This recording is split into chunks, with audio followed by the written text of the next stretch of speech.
So when we talk about rookies, sometimes it's hard to judge them based off the circumstances that they are in, but for Paolo Banchero, we can see exactly how much potential he really has. From imposing his will inside, disregarding whoever is in front of him, to then creating space for himself in the mid-range, and on occasions, he can get comfortable and let it fly from deep. Now, it's not often we see a 6'10 forward move as agile as a guard, but when you watch Paolo navigate to his spots on the floor, you might just mistake him as an oversized shooting guard at times. To just swing hard right off the bat, Banchero put up 40 20-point games over the course of his rookie season, and this is tied for the same amount as the King, LeBron James.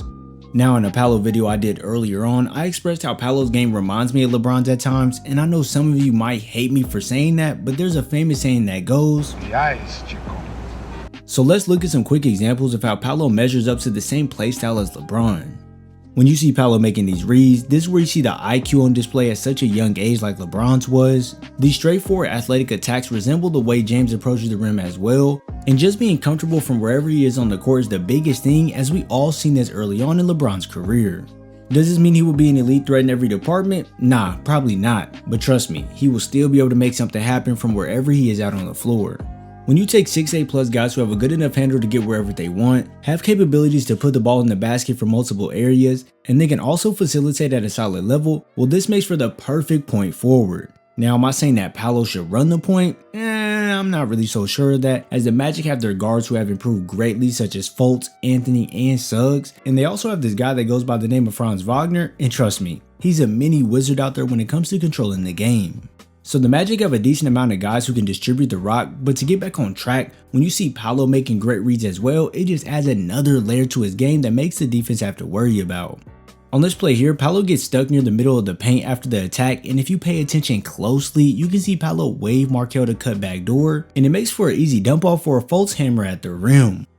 This level of IQ and leadership is great at such a young age, and when you see Banchero dime up a cutting Wagner with the left hand directly off the bounce, it really shows you the potential he possesses as a passer. When we look at where Paolo stacks up amongst all rookies in assists per game this season, Banchero ended as third overall with 3.7 assists per game, and when we look at potential assists thrown per game, Paolo landed at third as well with 7 per game. Now, I don't expect Paolo to be some sort of elite floor general or anything like that, but this is a great sign as it indicates how well he'll be able to set up his teammates going forward. Some might say 3 assists per game is nothing and it really doesn't need to be highlighted and blah blah blah blah blah, but in my humble opinion, this will be a strong focal point to his growth, not only for his personal game, but as a teammate as well.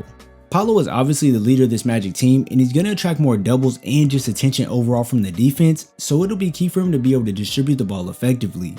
When plays like this happen where Garland initiates the double with Mobley aggressively off the screen, seeing Paolo make the quick decision to lob it over the top to the wide open Fultz is exactly what you want to see. For all of us who have watched Magic games, you know there was countless times where Paolo would be stuck or attracted to double team, and instead of passing it to the wide open man, he would chuck up a highly contested shot. But wait, now look, at times I honestly get it. It could be late in the shot clock, he might really feel like it's a makeable shot, or ego might just play a factor, and Banchero might really just think he's the best option to take the shot during that given possession. As a rookie in the NBA, a lot is going on in your head when you're out there on the floor, but with time and more reps on the floor, Banchero will surely iron this out, as we can see he has flashes of decent facilitating abilities. But I mean, who are we kidding? As we all know, that's not even scratching the surface of what Paolo does on the court, and the real value comes from him just being composed and making his presence felt on the offensive end. When we break down where most of Paolo's shots come from on the floor, you can see it trickles down from inside the restricted area to the mid-range, and to start off, we'll dive into how Paolo converted 62% of his 350 attempts in the restricted area.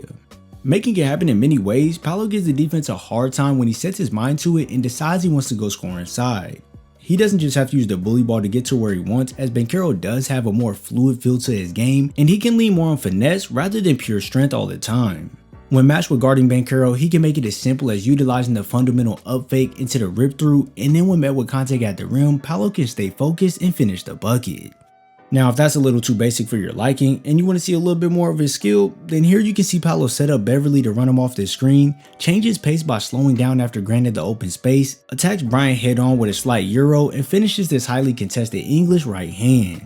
Having the ability to either make a quick 1-2 move to go score, or being able to tie together multiple moves to then go get a bucket is very important for Banchero going forward, because it's not always going to be easy to score the ball, so at times he will need to have a counter for what the defense throws at him and be one step ahead. So that same IQ displayed with his passing leaks right over into his scoring game as well, and you can see it helps in a major way if you pay attention. On this play, as Foles drops baseline, it causes Kobe White to drop in for the help, and this makes Williams shift over to the corner, but you can see that instead of hanging out on the outside waiting for the pass, Banchero slices to the middle of the lane at the exact time as the defense rotation and gets the easy gimme at the rim. So as you can see, that's what I mean by staying a step ahead of the defense, and when the time is right, these counters Banchero can throw at the defense, just shifting them multiple times comes in handy and making his route to the basket look like art. To the naked eye, it might not look as complex when Banchero attacks the rim, but it really breaks down into 3 key components. First, his ability to be composed and change directions when driving. 2, his craftiness around the rim. And 3, he has the strength to combat defenders when they collide with him in the air. When looking at his conversion rate on all driving layups and dunks to end the season, Banchero dropped in 45% of his 189 attempts, and although this isn't a super eye-catching stat or anything, Paolo shows so much potential to be a threat when putting the ball in the deck to penetrate the paint. With him being tall and relatively having a large frame, when Banchero uses the defender's momentum against themselves and switches driving angles, it makes for clean routes towards the basket more times than not. If a smaller guard gets switched onto him, then Banchero uses that slight nudge while stopping on a dime using it behind the back, and you can see how much that shifts Hero here on this play, and this opens up the drive for Paolo, and unbothered by Hero's contest, Paolo drops in a little left hand float.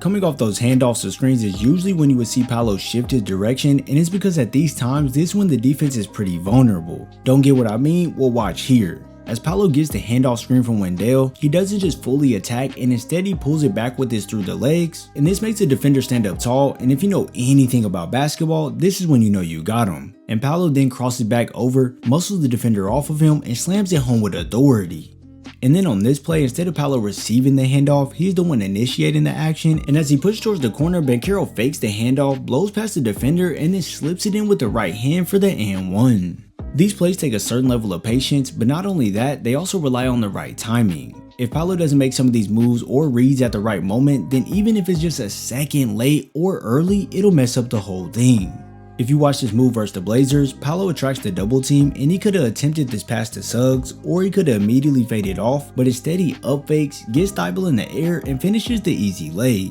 Some of you might think it's just a coincidence that happened on that play, but trust me, that's not the case. You can see it again here, and it's pretty much from the exact same spot as Paolo fools the defense again and steps through for the easy finish. Now, it's not every day we come across a rookie that has this level of patience and control, so it's definitely refreshing when we actually get to witness it. Not only can Paolo control himself when it comes to his pace and finishing around the rim, but he can also deliver out these spin moves, remain focused, and lay it in from in close. The good thing about it is that Paolo isn't just limited to using it in one certain situation, as these spins can come off drives where Paolo just spins off the defender and kisses it home off the glass with the left hand, or he can post up a defender, face up once receiving the ball, and then use an explosive pound dribble spin out of the triple threat and put 2 on the board, as this one was called for goaltending.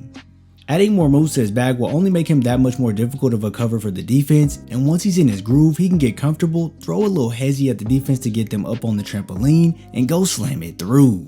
And then, as we all know, he's not 6'10", 250 for no reason, so with no fear in his heart, he can take it right at the big man in Bam Adebayo, stay strong and patient, to then lay it in for the and one. So letting Paolo get hot from the inside isn't really ideal unless you're just asking for a bucket parade, and then it starts to trickle into his mid-range shooting as well. Now, before you kill me for saying that, because you've probably seen that he only connected on 37% of his 3 mid-range attempts per game this season, but honestly in my eyes, the level of fluidity Paolo has with his mid-range jumper makes me high on his ability to become a good shooter in this range. Of course, we all love the silky smooth pull-ups from the in-between area, but when you see these smothering turnaround fades dropping through the net, it really makes your eyes widen a little. Not only do these shots contain a high level of difficulty due to the smothering contest, but Paolo can also be smart when picking when to use these fades as well. Watch closely on this play as Paolo receives the ball back in the post. Upon attacking the middle of the paint, he knows it's too packed, and as the defender helps in, Paolo spins back towards the baseline, rises up, and drops it in over Kuz. I'm telling you, when he finds himself more confident in this area and when he finds the right touch as well, Banchero is going to be very dangerous in that mid-range. I mean, hell, we'll probably even see some of these funky spin fades off that 1 foot that just leaves the defense speechless. His shooting touch should improve going into next season, and the reason I believe that is because if we look at his 3-point shooting from pre-All-Star break to post-All-Star break, you can see Banchero shot it extremely better at a 35% conversion rate. Now yes, one sample size is much larger as it's 52 games compared to 20, but just seeing him end off the season shooting it at a decent rate is a huge sign that next year we should only see a leap in that area. Being a dependable floor spacer will only open up Banchero's game in a huge way, making defenders really have to stay tight on him, and at that point, they're really just in his world and he will have his choosing as what he wants to do. As a rookie, Paolo operates on the court like he's played at the NBA level before, and it was amazing to watch. Now yes, he makes his fair share of mistakes and he has a lot of room to grow, but this rookie campaign was truly a special one. When we look at all rookies in the history of the NBA who put up at least 20 points, 6 rebounds, and 3 assists, Banchero is just the 6th player in NBA history to do so. He earned himself the Rookie of the Month award 4 times, and last but not least, I think it's pretty safe to say that Paolo Banchero will be taking home the Rookie of the Year award. How do you all feel about Paolo Banchero's rookie year, and what are some things you would like to see him improve coming into next season? Let me know below. If you enjoyed this video, be sure to hit the like button before heading over to watch this Jaden Ivey analysis. I thank you all for your support, it truly means a lot to me. I'll see you in the next video.